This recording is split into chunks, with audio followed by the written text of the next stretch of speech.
That would not have been good. Yes. So, welcome to the Conversations in Teaching on group work and student collaboration online. I'm just going to repeat.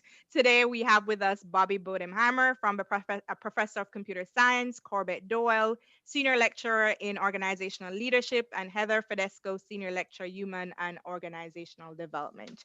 Our questions today will be centered around a little bit about the background of the different courses. I always view discussion like qualitative research. The only way that you or participants can know if this is transferable to your context is if we have enough background information for you to see, okay, then this will work in my setting, probably won't work. As we move from full face to face to hybrid or online settings, there are certain design considerations that they had to make. And so we're going to ask them to share some of those things with us today. Then group dynamics and instructor scaffold always comes up in group work. And so we like to get some of their insights on that. Next, we're going to move to evaluation, which is also something very big in group work because you're trying to balance that individual accountability with that group interdependence. And how do you go about doing that? And as always, as we shift from a face to face setting to online or hybrid, even though we're not focused on tools, we want to have a conversation about what were some of the tools that gave that collaborative affordance that we're looking for. And then we're going to move into some challenges because we don't want you to think it was only smooth sailing, but how did they encounter, what kind of challenges they encountered, how did they mitigate, what was most fulfilling, and some parting advice. So I'm going to start with Corbett for this one. And so, can you give us a background, some background information of the course that we'll be talking about today? And after you've done that, can you just tell us some of the redesign considerations that you had to go through to shift from face to face? Absolutely. So the course is a master's level course, and it is a required course in the very first semester and often the very first day of graduate classes for the students. The name of the course is Strategy and Analytics, and so it has fairly heavy quantitative components, and it is often a course the students dread, are very fearful of.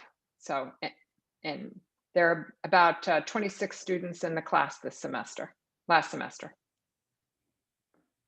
Can you share some of your design considerations with your course?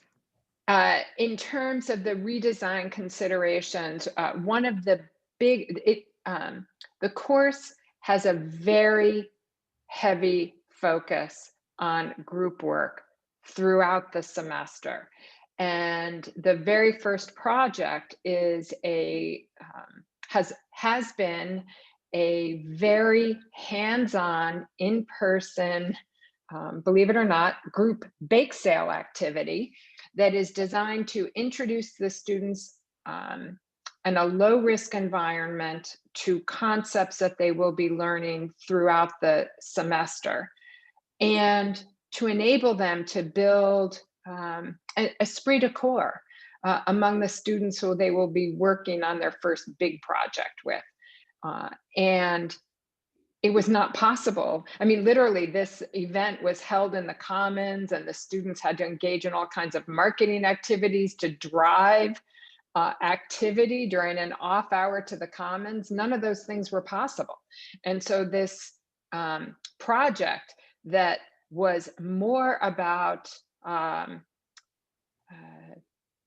orientation to the course and orientation to one another through this in-person physical activity couldn't happen.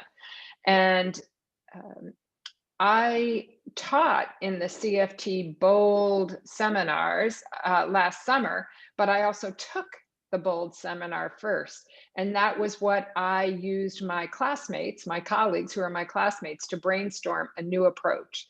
And so came up with a virtual Shark Tank-like competition instead, with alumni as judges. And it went extremely well, which I'll talk more about.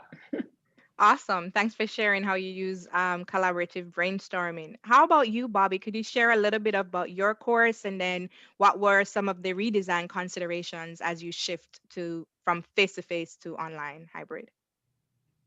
Sure. So my course is a team-based course in computer science, and it deals with virtual reality. And so as part of the computer science major requirements, they're required to take what we call a project course that involves group work as an essential component. And I've been teaching a course like that for about as long as I've been at Vanderbilt, but over the last uh, 4 or 5 years, well, when the cross college option came up, I decided, well, if their computer science students are going to um, need teamwork, they should have an opportunity to collaborate interdisciplinarily. So I developed a cross college course where they actually team up with students outside of computer science for their group project work in virtual reality. And I teach that course with Oli Molvig. And so it moved through the cross college thing for 3 years, and now we've got it working stably, I believe, outside of the cross college structure. And so we have, last time we had 54 students in the combined class, and they divide up into approximately groups of 5. So we had about 10, 11 projects. And the idea is that they work on a semester-long project in virtual reality. In terms of redesign, it was apparent that, as soon as things started happening in March and April of last year, normally we do virtual reality in head-mounted displays, which are shared headsets. It was very apparent that we were not going to be able to use shared hardware in the fall of last year. So we had to think about what we were going to do. And we decided pretty early on in late April or May that the only way to get around this, since I didn't see any possibility of being able to use shared hardware in the fall, was that we would go with networked virtual reality on the desktop. So think of all the games that you or your kids are playing, that my kid plays, probably upstairs playing it right now. Like World of Warcraft or whatever. So we would make shared virtual reality experiences. They don't have to be games. In fact, many of the projects were not games, but they would have to be networked together. And so I went to the school administration and I said, I have to start redesigning this course immediately, and it needs to be an online course. And they bought my pedagogical reasons for doing so. And so we worked over the summer, and taking the OCDI course was part of that, to redesign the course to accommodate the fact that we weren't going to have shared hardware.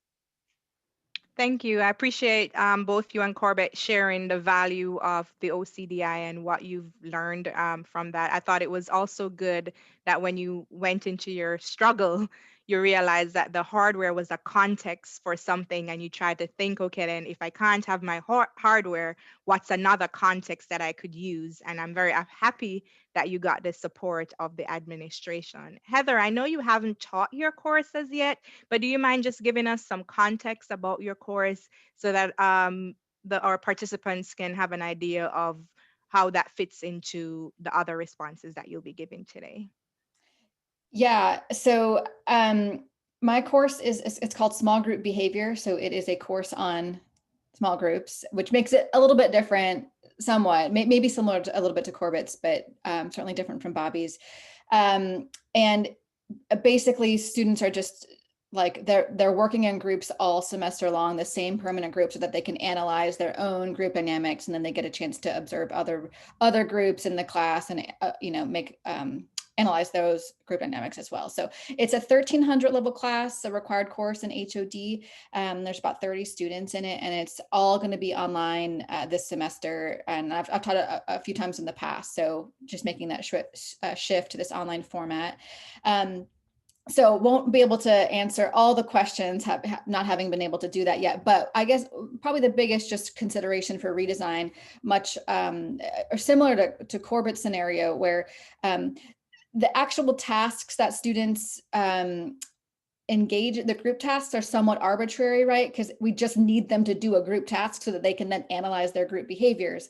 But all of our group tasks were face-to-face or had like shared materials like Bobby's class and things like that. And so we had to think about how to do that differently. So really what I did was just sort of went through all the various group activities that I had done in previous semesters and just figured out, okay, which ones work online and which ones don't, and how can I repurpose that? So I just kind of shifted some of those activities and dropped a few other ones. Like there was a tower building and like game creation sort of competition day, which we would give them materials and they would, figure out what to do with them. Couldn't do that this time, so we shifted to do a basically they had to develop a commercial where they find an object amongst themselves and have to repurpose the object. So a ruler can't be a thing to measure something. It has to have a new purpose. And then they'll go ahead and make a commercial to try to sell their new product. And so just kind of getting a little bit more creative in the types of group activities that they can do in this virtual space. Thank you so much. I see that theme transcending in terms of trying to think of the purpose or the learning outcome that you were trying to achieve in face-to-face, and how can you repurpose that outcome by using some virtual things that are available to you.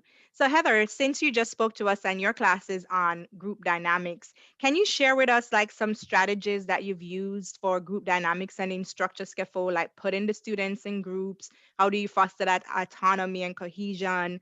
And just how do you support them overall, since that's such a big thing when it comes to groups? Well, I thought since the class is on groups and I know a little bit about group dynamics from the class, I thought maybe I could share some of the relevant research with you all that transcends the class format, right? These are just some basic principles that we know about how groups work, and especially in classroom settings. And so I thought maybe I can share a little bit of that research with you, keeping in mind that some of these suggestions won't work for everyone's context. So if there's like a finding that's like, oh, this produces better outcomes, but ultimately your context is like, well, that's not going to work for me, then you don't have to do it, right? You don't have to consider that if it's too hard. But one of the questions is whether people should use temporary versus permanent groups throughout the semester. And so my class is a small group class, so we use permanent groups, permanent stable groups throughout the semester. And the research suggests that maybe in the first 2 weeks you have these temporary groups, but then soon afterwards, there's a lot more benefits for students working in stable groups throughout the semester. It builds camaraderie over time. Group members get to know each other better. They can start studying with each other outside of class. It actually helps improve absenteeism and attrition. So of course that could, if a group member stops showing up, that can be a little bit challenging, but actually having these stable groups helps encourage them to kind of show up and things like that. But the other thing is, if groups aren't working, if there's some challenges, you can also at the halfway point of the semester change groups up again, so you get sort of maybe the best of both worlds. If you move towards more stable groups, the literature suggests that instructor assigned groups work better, unless it's a more advanced class where students know each other. So if the class is more advanced, like maybe 300 level classes, but 400 level classes and above, self-selected teams might actually be better. But I'm working in a 300 level class. The students definitely don't know each other. It sounds like maybe Bobby's class is potentially interdisciplinary too, so maybe that's also a case. So the research supports that instructor formed groups end up being better.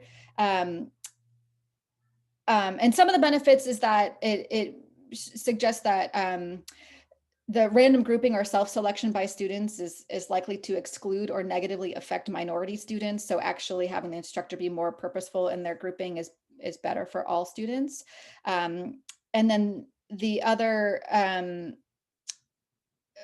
finding is that students in these more stable instructor-formed groups they actually get further along in the course. They develop further than where they were at the beginning of the class. In terms of group size, the recommendation is to have groups of about 3 to 5 students if you can. It just produces greater cooperation and less social loafing where some group members aren't holding their weight. And so then you get better group performance. More diverse groups is better. Diverse as you know, being as diverse means, right? More diverse groups lead to better decisions, more creative solutions, more effective plans, better problem solving, better discussions, less groupthink. So diverse groups are better. And when you're thinking about group composition, it is also, though, helpful to kind of keep students from underrepresented populations together and basically just avoid a solo status membership. So you don't want to have like, I'm the only female in a group, or there's only one Black student in a group, or one international student in a group. So that is certainly one thing that I keep in mind when I'm developing my groups, is diversifying as best I can, and certainly avoiding that solo status membership. And then just some techniques for forming groups. I think all of us here send out some student information surveys to gather so we can get to know our students better. And then I know I use that information to group people in that way. On that sheet, I ask students if they know anyone else in the class. And I use that information, and I actually avoid putting them into groups where they know each other. It's also mostly a function of the class, like those subgroups and cliques could introduce challenging group dynamics at the beginning, and it's a group dynamics class. So if I can kind of shake that up and have everyone start fresh, if possible, I try to do that. But I also ask if students would rather not work with somebody, just in case there's some interesting histories there. I've had people be like, my ex-partner is in the class, so I would rather not be in a group with them. And so happy to oblige. And then the online format, though, in particular, what's most important is grouping people in terms of similar time zones. That's another recommendation as well. So that is, I think that's sort of some of the research and the approach that I make for when I set up my groups. And then in terms of sort of fostering autonomy and cohesion, we have, once groups are formed, we have a big like get to know you lab activity. So then we actually share family stories. And so that I think it's like the third week of class or whatever, they're in their groups, and then they just start sharing their family stories and what role they played in their family, and how their family is sort of their first group that they've been exposed to. Students get to share whatever they feel comfortable sharing and however they define their family. And it breaks the ice a little bit. You get to start seeing them as people. It kind of starts building that cohesion right off the bat. But really any activity where they can get to know each other, or potentially like start forming like a bond, right? Maybe they compete with the other groups in the class, or do some fun game or some fun task together. That kind of loosens things up at the beginning, is usually pretty helpful. So I've done a lot of talking. I'm gonna stop right there and let Julaine ask some additional questions. Thank you so much, Heather. As Stacy pointed out, you shared so much research when you were sharing. And what's interesting is that the research supports instructor formed groups, but all of you have done a hybrid approach where instructors are forming the groups, but you do so in an informed way. So I'm going to point to Bobby, because you also collected some data on your students. And could you share with us how you formed the groups and how you went about supporting that group work and cohesion? Right. So the way we do it is the students are building projects, and the projects are developed by the students. So the first assignment in the class, more or less, the first high stakes assignment in the class is to come up with a project that would be a project that a group could work on. And then so you get 54 of those in the case of last semester. And then we narrow that down based on our experience of what's doable and what would make good projects to, let's say, 11 projects. And then we have a bidding process that the students get to bid on the projects with. And we do this so the students get to pick the top 3 projects that they want to work on. They list their time zone, they list who they want to work with, and also we've been doing low stakes assignments during this time. And we take into consideration the low stakes assignments weight their preferences.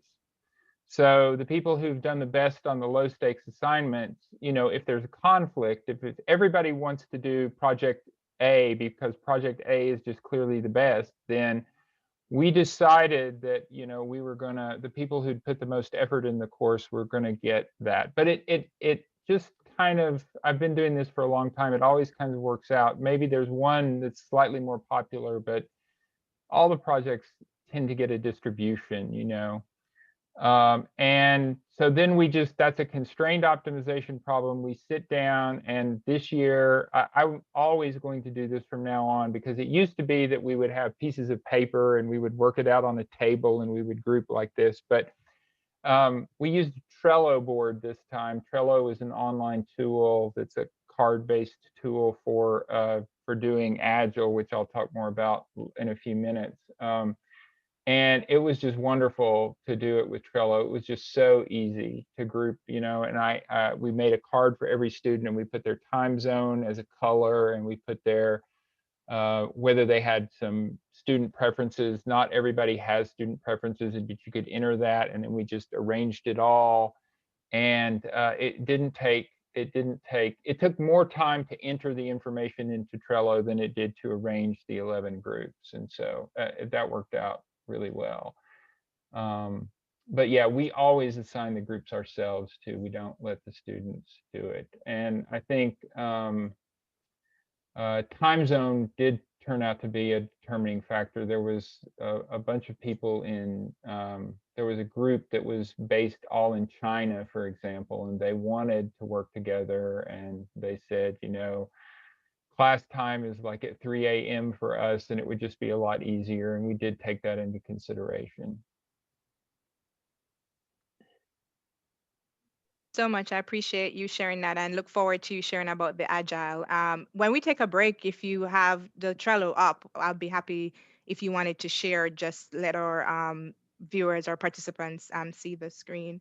Um, Corbett, how about you? I know you used a survey and you had 3 projects, and you've also done, which we'll share with you at the end of this. I'll share a link to the recording, but also some additional resources that we have on the CFT. Corbett has talked about group promises versus contract, which I really like that term. Could you share with us, Corbett, how that process worked for you, how you handled group dynamics and instructor scaffolding? And I know you sent me some screenshots. You can let me know if this is where you want me to see those, share those. So, whoops. First of all, on groups, I use 3 kinds of groups during the semester. And so I agree with Heather in terms of the wealth of research on the benefits of stable groups. That's not limited to education. However, from an organizational standpoint, groups are increasingly dynamic. And, you know, Bobby's going to talk about Agile. You know, the use of Agile projects in organizations increases the likelihood that people will be on a significant number of short-term projects with lots of different people. And Amy Edmondson at Harvard, who's done a lot of the pioneering work on psychological safety, which is so important to inclusion, also wrote some of the seminal work on both virtual teams and short-term teams. She has a book, Teaming, and multiple articles on it. And so I think it is very important for students to learn how to work with different groups of people. And I use the class as a way to do that. So on the first project, before the first day of class, I have the students complete a survey. It includes the context that they're interested in studying and working when they graduate. It includes questions on their skill set in some critical tools that we will be using in the class. And then it includes a ranking of 1 to 5 for their fear factor for the course content. And so I form groups that reflect common interest in context. And then I do a weighted average of experience with the tools and fear, so that I don't have a group that is going to excel, because part of the role of group work is that peer teaching. We learn so much when we teach someone else. And as a more novice learner, we learn so much when we hear it in the words of someone who is in a comparable level. So I start the class with an assigned groups. Prior to, this year, when I had to pivot, and my class was a hybrid class, and so I had roughly 40 to 60% of the students in each modality in each class. I had international students, some who arrived in the middle of the semester. So just lots of different dynamics, but the who was in person changed every week. And so and normally the first 2 projects are the assigned groups. And the third project is the one where they get to choose what group they want to be in. This year, I did assigned groups for the first project, but then I gave students flexibility for the second and third.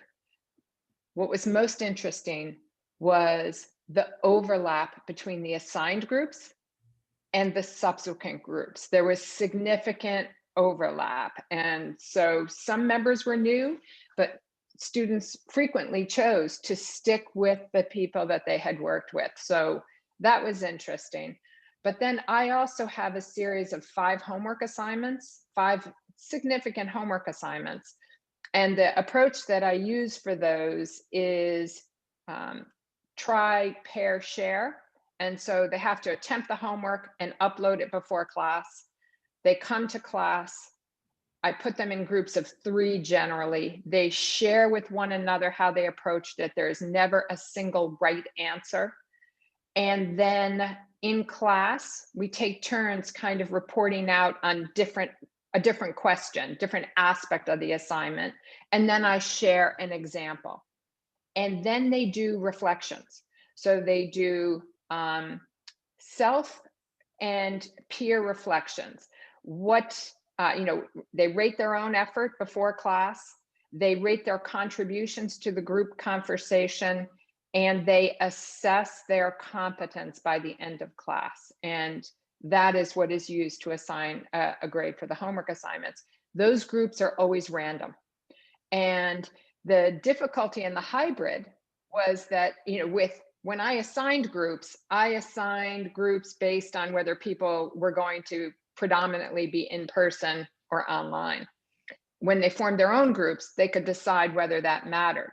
But when I did random breakout groups in Zoom, I had everyone, in order to accommodate some people being in person and some people not, everyone had to be on Zoom for the class.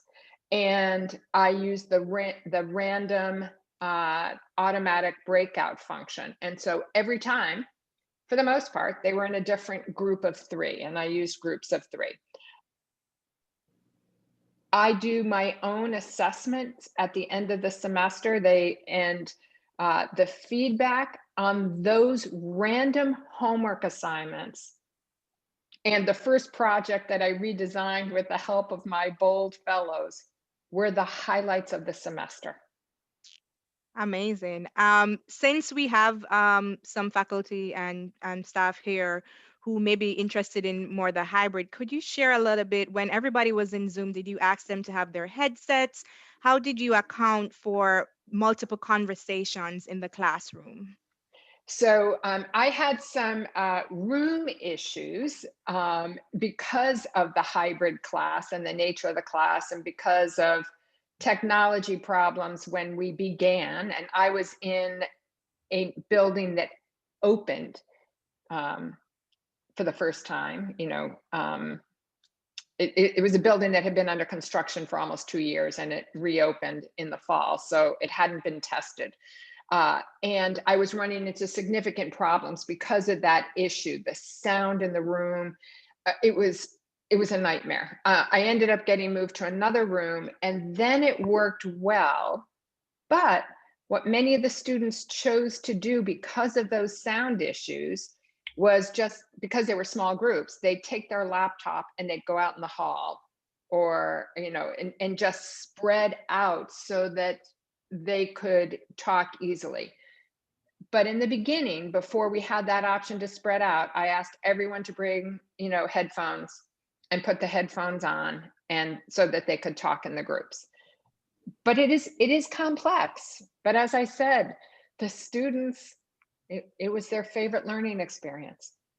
Yes, I just want to share that we'll be sharing, like I said, at the end, some of the resources that both Corbette and Bobby uses, and Heather has also written articles for the CFT. Did you want me to share any of your images right now, or was that for later?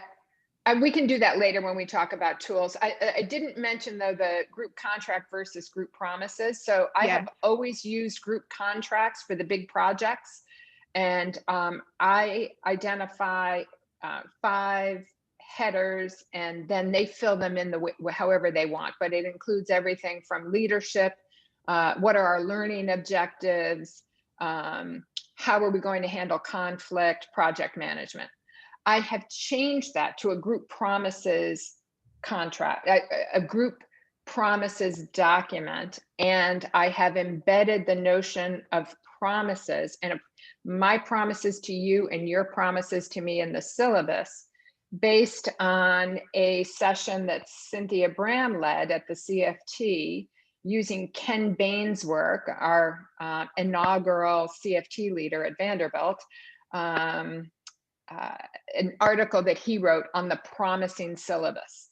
And I really prefer this notion of promises to one another. And, we are going to commit to what we promise to do for one another rather than a contract. I do think words matter. And so I view that as a very important component of what they're doing. And something that I did this year for the first time, and I will be honest, so like many of you, I am sure that there's a lot of scrambling and last minute trying to get things ready because of the new environment and everything else that's going on. And so in the first big group project, I had forgotten to distribute the group promises agreement. And I realized it halfway through the project, which the ideal is you do this up front. And so I said, okay, I'm going to do something different. I am going to launch it tonight, and I am going to ask them to, draft what matters and to assess one another in class that night on the things that they think are important. That again turned out to be a highlight, and I will use it from now on. So rather than waiting until the end of a project for students to assess one another, I will, and I did for the rest of the semester, a mid-project peer assessment with one another.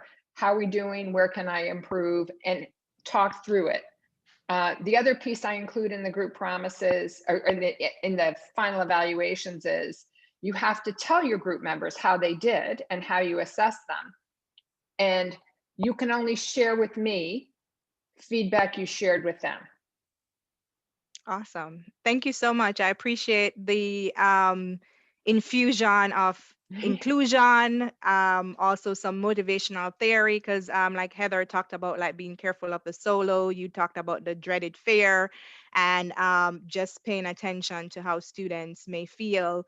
And I also like the flexibility, because I know a lot of people are wondering what the classroom would look like. So it was good, even though it's a small tweak, it was good that you shared that students went into the hall and they spread out. And so that was very awesome.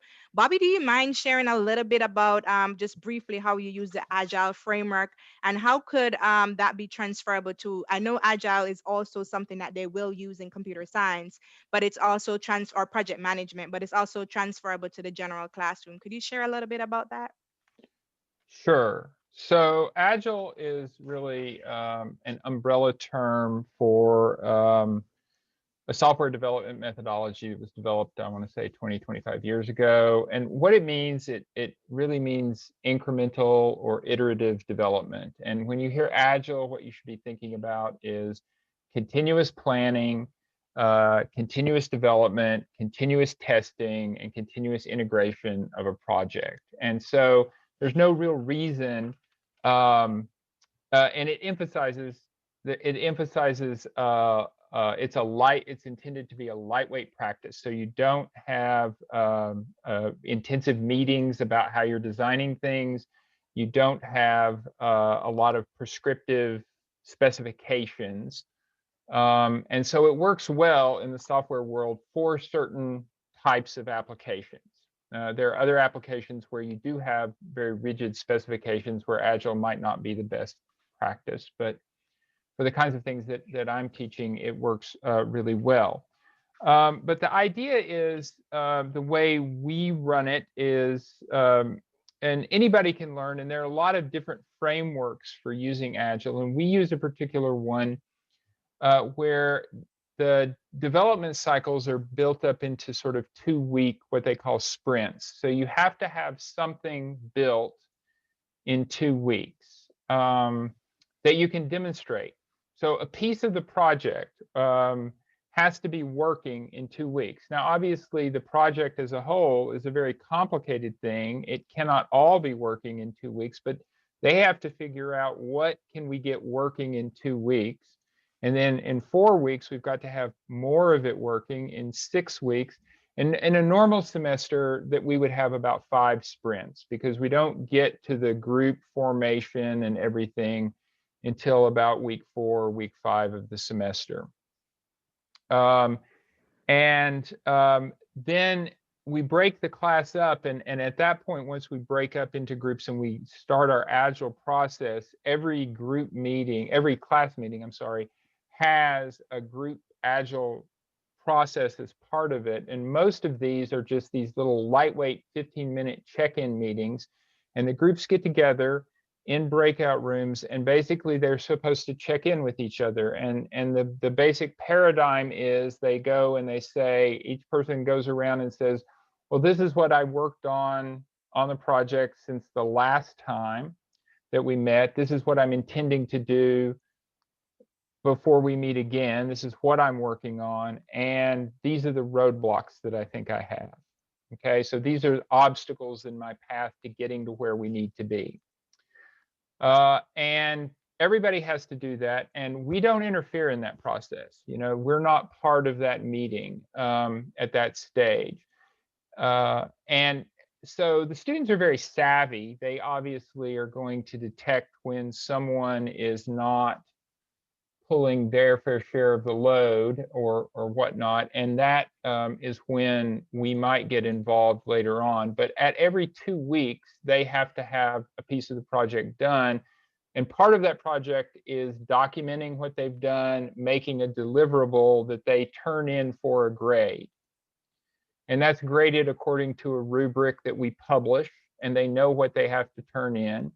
And so it's since it's a software project, we download their code, we execute their code, we make sure that it does what they're saying it does, and we look at their documentation. So part of it is documenting what they've done. And obviously there's more to it than that, a little bit more to it in terms of how they organize their project. That's part of what we assess, and how they're chunking off pieces of their project and figuring out what they're going to do on this iterative process. And I'm going to put in the chat a book that's called Agile Faculty, and it's written by I think a humanist who adopted Agile methods in her research. And so it is, I think, a good introduction to it for the non-computer scientist. And I like the book. I've read it and I like it. I think it's a very good general introduction to agile methods, and it doesn't get you bogged down into all the software details. Obviously, as we're kind of nerdy people, we go overboard with agile, but this is a way to do it. And if you've ever seen pictures of people doing meetings where they have tons of post-it notes on the board, they're thinking agile. That's what agile is, really, where they have tons of post-it notes. Thanks for sharing, Bobby. And yeah, go ahead. I was just going to add one thing to that book. So she learned it from her husband, who is in IT. But in the book, I think one of the really cool things from a faculty standpoint is that she extends it not just to her teaching, but how she's managing all her research projects along with her teaching obligations. Yeah, and I do the same thing. I mean, I run my research group the same way. I mean, it's a very general purpose method for thinking about everything that involves sort of collaborative practice, or how you're going to attack problems at all in a sort of a lightweight way. Thank you. Go ahead. Sorry. Do you want to see a Trello board? A Trello is a tool that was developed for a particular type of agile, and you can see the group organization that we use to build our projects for last semester. Yeah, I'm going to let you show it in just a minute, but I just want to wrap up a little bit, because both you and Corbett mentioned your evaluation strategies already in terms of the small stints that you were doing. Corbett mentioned low risk projects that you did, and just how you support the students. Also, how you were using your Zoom breakout rooms to accomplish that. Heather, I wasn't sure if you wanted to add anything to that before we move into the tools area, or Corbett, anything else that you want to add about your reflection and the self and peer evaluation, which we'll be sharing some of those resources that Corbett and Bobby has so nicely shared, examples of things that they've done before. So after the session, I'll be sending a Google Doc once the recording gets published with the recording link, and also these resources that can help you as you're planning your group work online. Did you want to add anything else, Heather or Corbett? And then we're going to move into the tools and then take a break after tools. Yeah, I was just going to add about like scaffolding with the assignments. So in my class, we do 2 group projects, and the final one is worth more. It's worth about 25%. The first group project is worth 15%. So there's a bit of scaffolding there. But the thing I'm going to add this time is because they have to, usually they just do group presentations in the class. This time they have to present as a group online in Zoom, record it, upload it to Brightspace, which is potentially a new thing that they've never done before. So I'm going to have them do just a no stakes, just for completion, a small demo where they do an activity and they have to present as a group online and then upload it, just to get them that sort of practice and comfort level with that format. So that's one new thing I'm doing for this online class. And then I think just the other part is for group projects, if you want to reduce social loafing, it's best to have a group grade component and an individual component.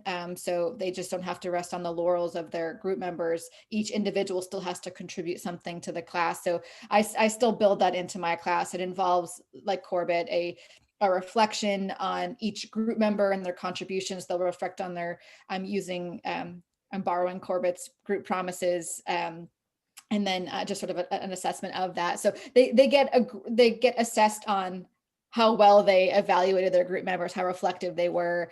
And then I had them submit a couple other components, like they'll submit an individual speaking outline for their part of the presentation, and things like that. So that's all I have to say about that. Thank you. And so, go ahead, Bobby. Yeah, you have to have an individual component to the grade, because the groups will not work perfectly. And so we have that as well.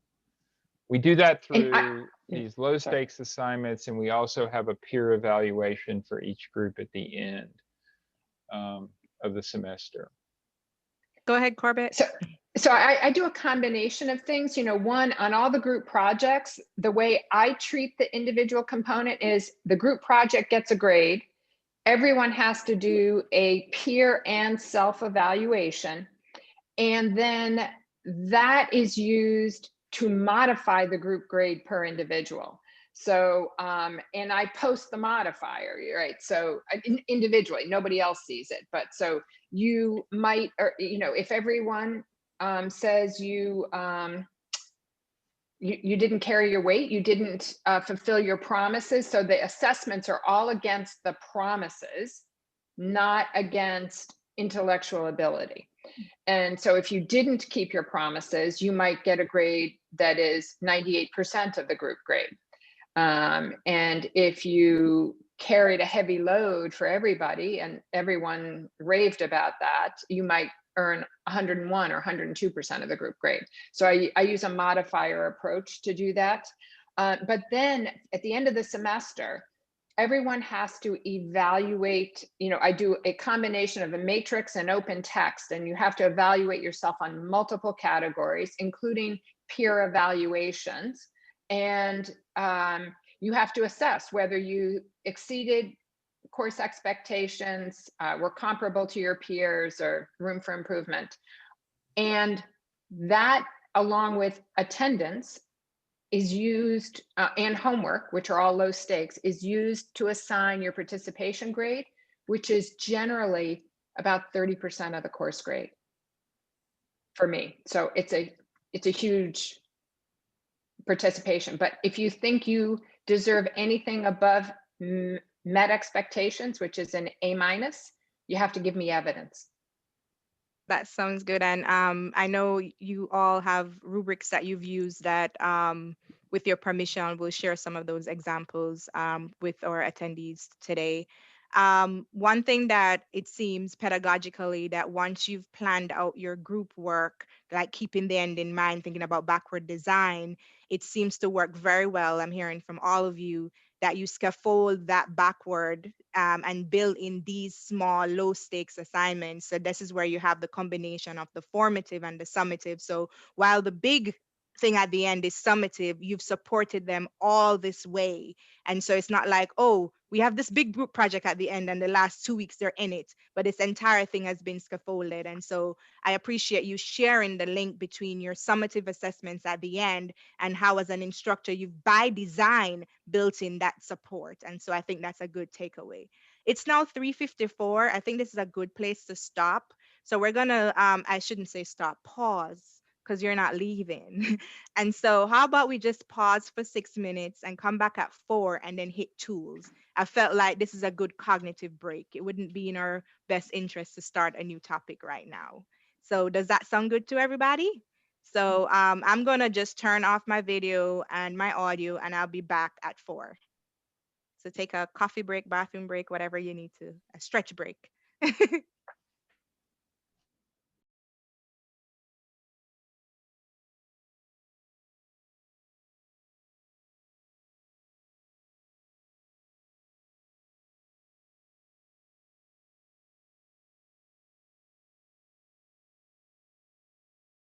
All right, it's 4 o'clock. So Bobby, we could start with you. I'm gonna make sure that you can share screen, and you could just all participants, yes. So what we're gonna do, we're gonna use the next 15 minutes to talk about just tools and just anything else in general. And then we'd like to leave 15 minutes so that those who are listening can ask some questions and get more information. So probably 5 minutes each for your tools. Does that work? Tools and any parting advice. Okay, so I'll just show you all the Trello board we use. So this is Trello. Y'all can see this, right? Yes. Okay, so it's got these little, you can make big cards and little sub cards, and this is the Trello board for last semester. So we had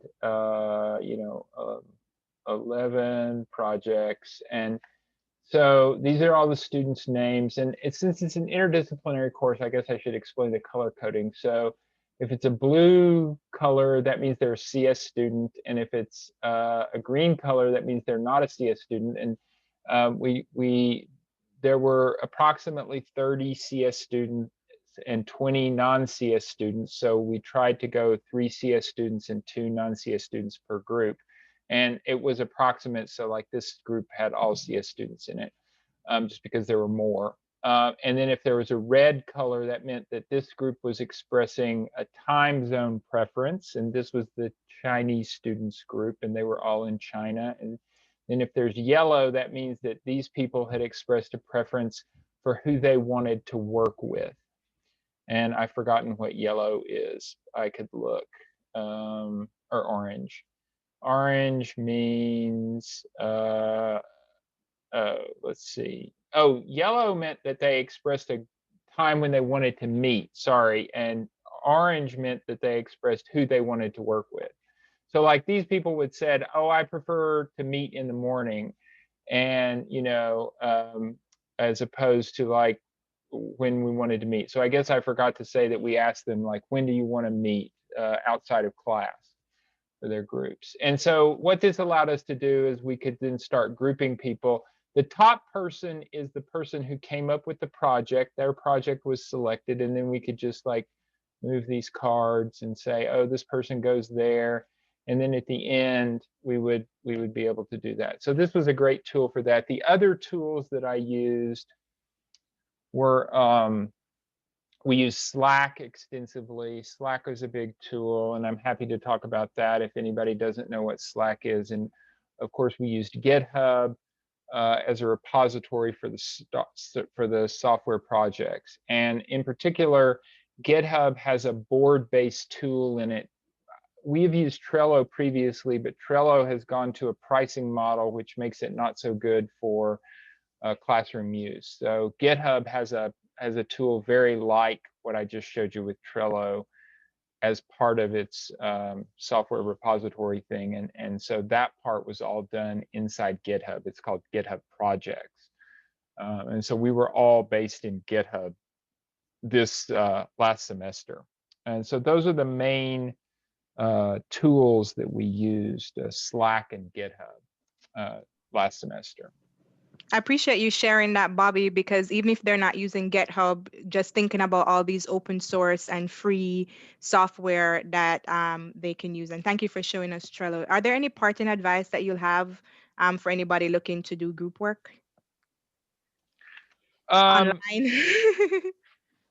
So you will have group dynamic problems, right? Group dynamics are going to be some problems for some groups, and you should be prepared and think about how you're going to deal. So there are two types of problems that are common, I would say. One is you're going to have people who don't pull their weight in a group. So somebody is going to be dropping out, right? And that's going to affect the performance potentially of the entire group. And what happens if you have a group where there are 1 or 2 or 3 people who don't pull their entire weight in the group, and then you have 2 people or 3 people coming into your office, and sometimes they're crying because they cannot complete the project the way they want to do it, because you know they're at 60% or 40% of capacity, and they've been trying to shoulder a burden for perhaps too long before they came and talked to you. You know, so how do you deal with that? The other problem that you have with group work is where somebody thinks, I'm God's gift to programming, or I'm God's gift to whatever subject it is, and I don't need the rest of you. I can do it all on myself. And in fact, I don't trust you all because I want an A, I've got a 4.0 or 3.997, and you all are just going to screw my grade point average up if I let you all screw the project up. So I'm going to do it all myself. And that doesn't work because if you've designed your projects correctly, it requires group work. And so you can have trust issues early on because of that. And you need to, I mean, I give a lecture very early on where I say, look, there are essential skills that you have to learn in college, and 2 of them are not taught as a part of any major, but one of them is that you have to learn to work with people that you didn't choose to work with. And that'll be an essential skill that you carry with you for the rest of your life. Because when you go out, and I'm talking to CS majors now, when you go out and you work at Google or Microsoft or Apple, you're going to be assigned a group, and you don't get to choose who it is that you get to work with in that group, but you're going to have to work in that group. And if you can't get along with those people, you're not going to be successful, you're not going to be promoted, and you're not going to earn the big bucks that presumably you want to earn. So you have to learn that skill, and this is a class about learning those skills, because research says that those skills are not learned best on your own. They're best taught to you. Thank you. And I'll just take another minute and tell you that the other thing that I say that they have to learn to do is to communicate effectively with both orally and in a written manner. Thank you so much. I appreciate you sharing. And Corbette, I have your My screenshots, yes. If you Yep. put Should I number do- one up, so okay. yeah, I labeled them just by the number. So one of the tools that I used this past semester for the first time is a collaborative digital whiteboard. The two big tools are Mural, M-U-R-A-L, and Mira, M-I-R-A. Both are used by different faculty at Vanderbilt, and both have educator licenses so that you can use them for free. And so the screen that you're seeing right now is an example of a digital whiteboard in Mural. For those not familiar with it, this visual is my attempt to recreate the Peabody campus. The green is the Peabody lawn, and the squares all around it are each named after the buildings that surround that lawn. Each of those squares or buildings is a digital workspace. So what I'm sharing is the visual from the very first week of class. They each came to class prepared with a project for their Shark Tank-like competition. And if you go to the second screen, so wait, before you do, on the right, the big gray square with a blue it's really a sticky note in the middle is the parking lot. It is where the actual physical parking lot is. And it was a parking lot for ideas, comments, questions. On the far right, you can see a list of about 7 items. Those are all hyperlinked. So if you go to the second screenshot, if you click on group 4, that would take you to the, you can use that. It's a hyperlinked table of contents that's always on the right-hand side of the screen, and you create that table of contents on your own. The image, this idea prioritization, is a built-in framework in the Mural library. Mira and Mural both have really significant libraries of built-in templates. You can also create your own. But this was a way for the groups to share their ideas.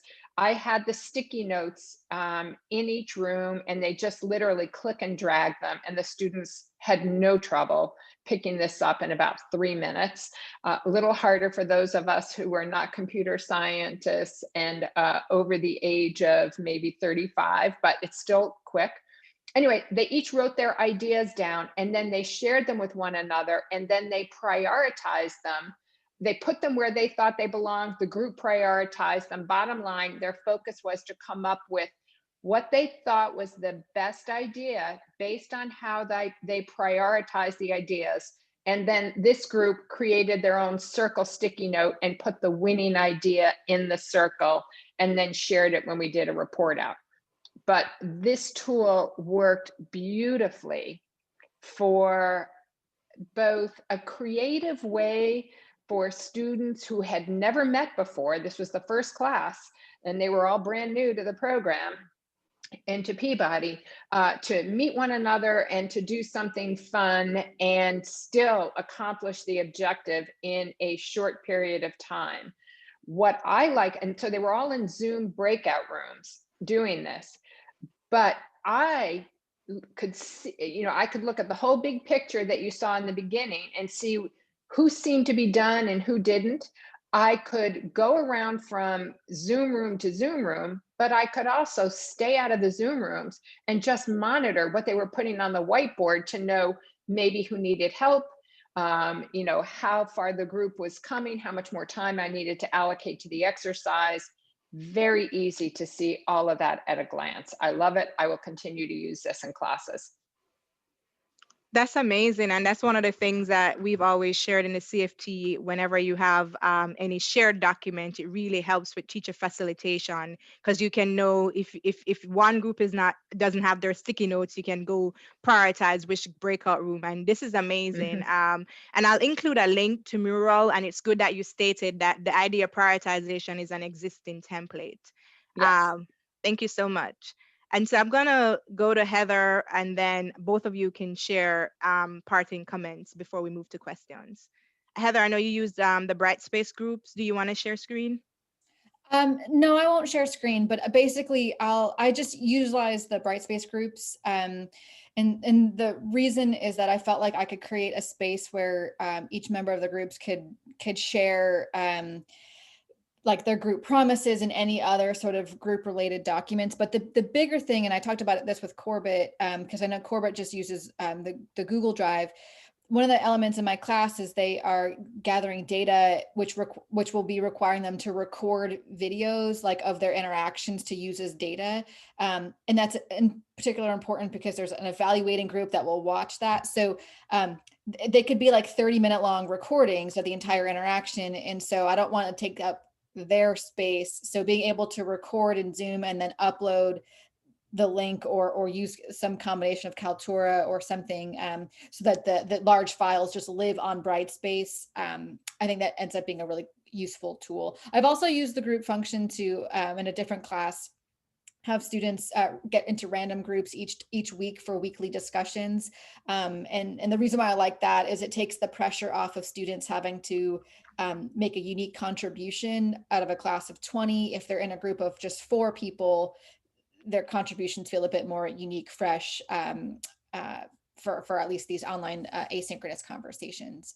And then my parting words of wisdom is I started doing consulting groups in my class. So we know that group work is stressful and it can be irritating. All the reasons that Bobby identified happens in all groups. And so I just started creating a separate group where basically on a few occasions throughout the semester, students have a consulting partner that isn't in their group. They can reflect on how things are going, any problems, use each other to give advice, and then they reflect on it to me so that I know that they're not just gossiping, right? Like they're like, okay, this is my problem, and Julaine gave me this advice, and I'm going to try this the next time I work with my group. So it's sort of a way for them to vent, but also in a more professional, appropriate way. That's been awesome. I really like that approach, such wealth of knowledge. And so, Corbette, would you like to share some parting advice with us, and then we'll open it up? Yes. So one tool that I use, and I have been using it for several years, it has just become invaluable since COVID. I use TimeTrade for calendaring. A lot of my colleagues use Calendly, and DLY at the end. If you are not using a calendar tool, I encourage you to make the tiny investment in one. I go in, it's linked to my calendar. I identify in advance what time slots are available to meet with me. So this is how I do all office hours. And when we're on campus, I still use it for in-person office hours. It is particularly useful for group work because I require all the groups on major projects to schedule one meeting, at least one meeting with me, but they can schedule more if they want. But I have to do nothing except in the beginning of the semester or on an interim basis, upload available time slots, and then students go in and grab what works for them. So huge time saver.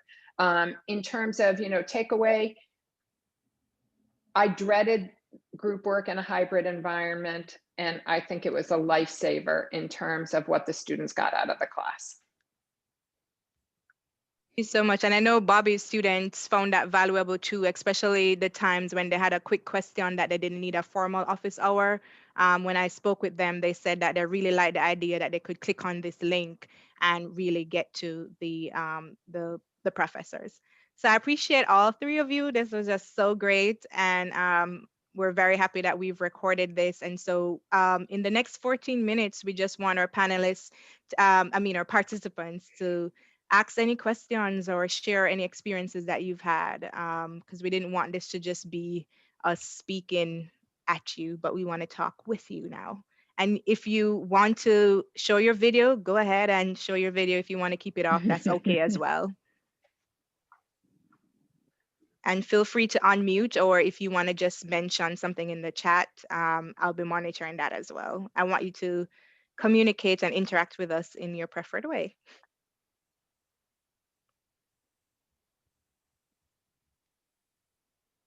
Are you all there?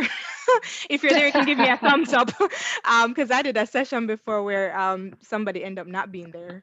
Okay, so I see Jade is here, Karen is here, Stephanie's here. Thank you so much. Kim is here. Thank you. All right. Sarah, are you there? Thank you.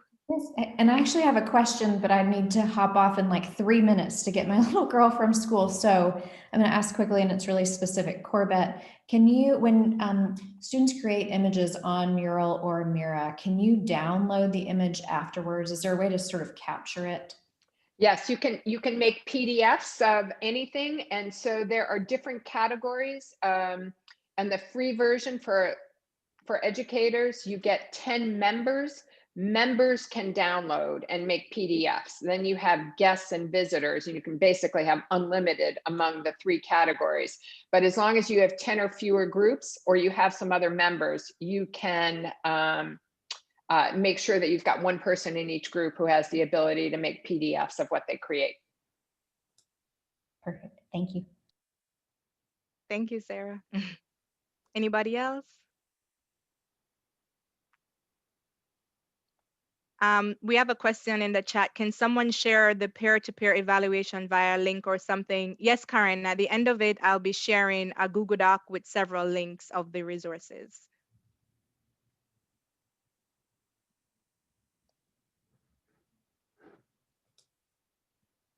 I don't have a question, or but I have a comment, and it's to the tool, Corbette, that you mentioned, and you'd actually shared it with me, Calendly.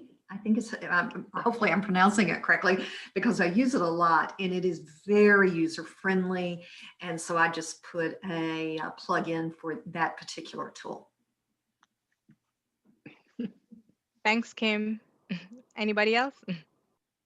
I use You Can Book Me, but that's just, I've historically used that, but you need to have one of those tools. It is nice.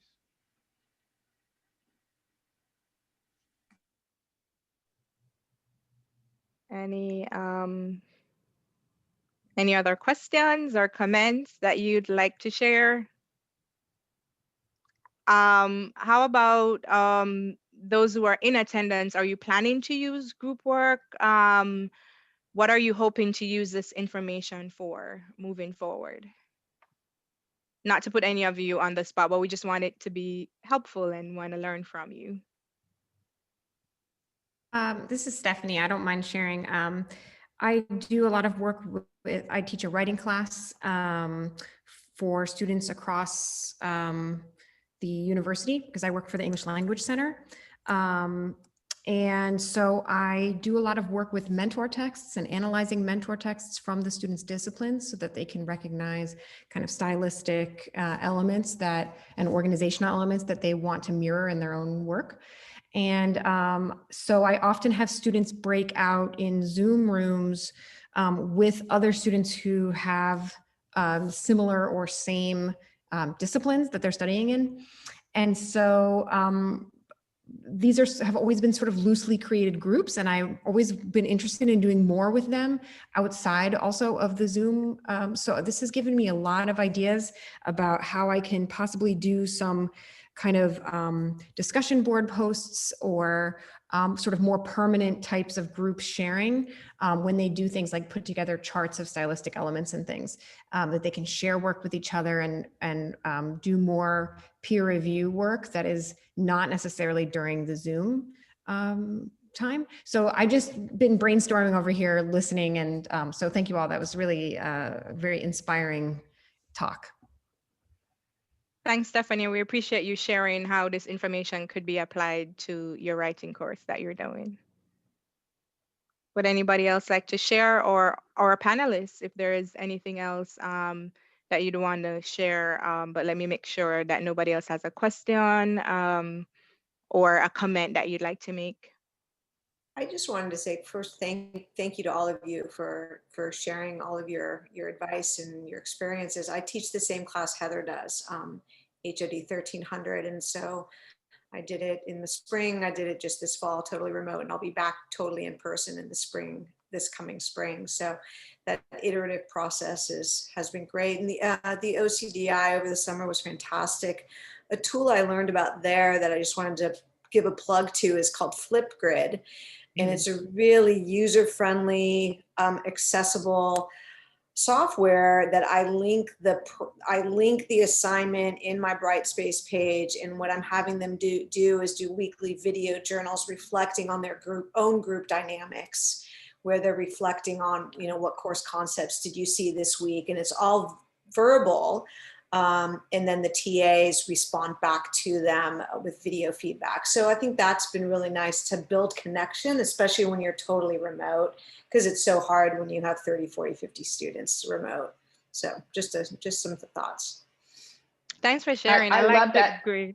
Go ahead, Corbett. I was just going to say, I love that idea for the reflection. So I had not thought, I used it for introductions at the beginning of the semester. In a way for me to learn how to pronounce names correctly. But I love the idea for reflections. Great. We have 7 minutes. Any other thoughts that you'd like to share to use our time here effectively? Especially concerns about hybrid, moving into hybrid or online environment, because that's the major thing as you think about shifting. Well, I'll share that I've been thinking about, as we move back, I think we can hopefully see that we'll be back in the classroom at some point in the next few semesters. And I think the experience of the online teaching has really made me think about fundamentally how I use class time, and I'm going to change that quite a bit. I think that I'm going to change how I lecture in class quite a bit, and I'll probably have a lot more technical material recorded for students to look at, and probably shorten the amount of time that I spend with them in class and just have more intense discussion, and then expect them to watch more lectures outside of class. I'm thinking seriously about that. And if they want to watch it at 1.5 or 2 times speed, they can do that. But I think that the experience of doing the online, where we recorded some of the lectures and then we tried to really capitalize on the time that we had together, and we had really much better attendance online last semester than we typically do during the semester, was, I think, really interesting for us. Bobby, I'm glad if you're teaching, sorry.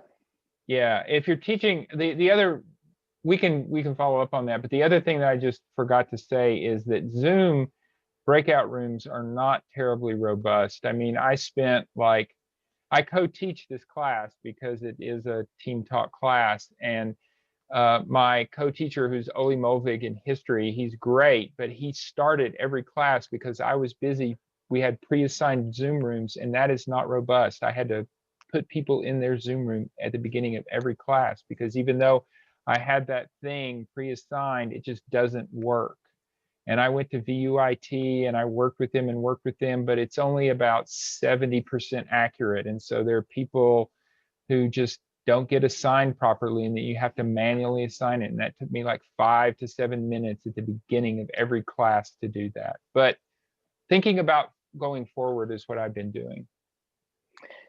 I'm glad you brought this whole topic up, Bobby, because so I also, in Peabody, we have an online doctoral program that I have been teaching in for 3 years. So I've been teaching 100% online for 3 years. Teaching in person's easy, teaching 100% online, I find easy. The hybrid is what is most complex. And so for me, in the same way that you talked about the added time constraint that you had to deal with, Bobby, I found added time constraints every week because of the hybrid environment. And the result was I had to cut a lot of content out that I had planned on teaching and might normally have taught. And that was a good thing. And so I've had students talk about how much content there was in the class before. And I've listened to so many lectures on, do you go deep or do you go wide? And I was forced to a happy medium, and I will stick with that important lesson. Yeah. Amazing. I mean, that's one of the Go things ahead, Bobby. I took away from the OCDI course was I thought that was a really valuable course, but one of the things we really got into with my course was my OCDI course was really, it helped me design the rubrics and it helped me rethink what I was going to cover. And I cut a lot of material out that I had normally been teaching in the person. I don't know that I'll ever bring it back. I don't know. I love hearing your stories of never going back and the things that you've learned. And that's something that we struggle with in academia as well. Like you said, whether to go deep or go wide. And again, the backward design process really helps with that because you're focusing on what are your overarching understandings that you want them to leave with. And if they don't leave with anything, what are those core principles? Because our content is just mere the foundation for preparing them to think about this material when they leave and encounter new information. And so this was amazing. Heather, did you have something else? Amanda, Stacy, I don't know if you have anything that you'd want to share. Lori, you're unmuted. Did you want to share something? I'm on mute. Oh, yeah, you're unmuted. Yes. Oh, yeah. So I wasn't sure if you wanted to share. Yes, I did. I was at a workshop this summer hosted by some people at Stanford, and their students have developed a tool called Nook, and it in addition to rooms like Zoom, it also has tables, and the tables can talk amongst themselves while you're teaching. So it's much better for if you want students to break up into small groups for just a few minutes, like think, pair, share, and then come back. And you can talk while they're at the tables. So you can say, okay, now consider this, or now think about this, instead of sending everyone to breakout rooms and then 60 seconds to come back. And it's on the fly, it's live, you go, okay, think about this, and they're all right there. You can also put them in rooms if you want them all separated for a longer period of time. But I think it's that intermediate thing that we're missing on Zoom. It's called Nook. How do you spell it? Okay, I can put it in the. Oh, Nook. Okay. Because I was spelling it a little bit. I was like, is it N-E? Okay, I'm not fine. So Nook is also the name of Barnes and Noble's e-reader, and everything that's coming up is the Barnes and Noble e-reader. Oh, I was going to say, wasn't that one of the old failed e-readers? Yeah. Oh, yeah. Lori, you could send it to me. You could email it to me, and I could share it with Okay. everybody. Go ahead. It's I think it's still in beta testing because it was just developed this past year, but it does work pretty well. And there's also a small fee with it. Oh, right? So okay. It won't be free for Vanderbilt, but I think I'm going to use it a few times this semester instead of Zoom. Okay, Brooke shared a S link at the end. Oh, okay. Thank you, Brooke. Yes, yeah. Okay, thank you so much. So I want to be respectful of everybody's time. I see it's 4:31. This has been awesome. Thank you so much. I am going to stop the recording, and yes.